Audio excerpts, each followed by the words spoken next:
Motorcycle, car आणि एसटीच्या तिहेरी अपघातात 6 जण ठार झाल्याची घटना 9 रोजी सकाळी 7 वाजेच्या सुमारास अमळनेर धुळे रस्त्यावर मंगरुळच्या पुढे हॉटेल वृंदावन जवळ घडली.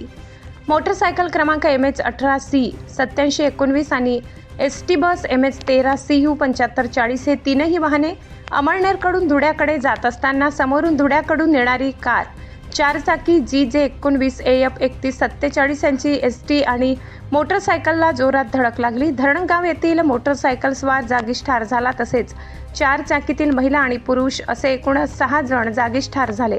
गुजरात व्यारा येथील आदित्य चंद्रकांत महाजन, अनिता सुरेश महाजन, निर्मला नंदलाल महाजन, नंदलाल गोपाल महाजन, सुरेश विक्रम महाजन हे साखरपुड्यासाठी अमळनेर येथे येत होते. अपघाताचे वृत्त कळताच पोलीस हजर झाले. जखमींना 108 रुग्णवाहिकेने उपचारासाठी रवाना केले.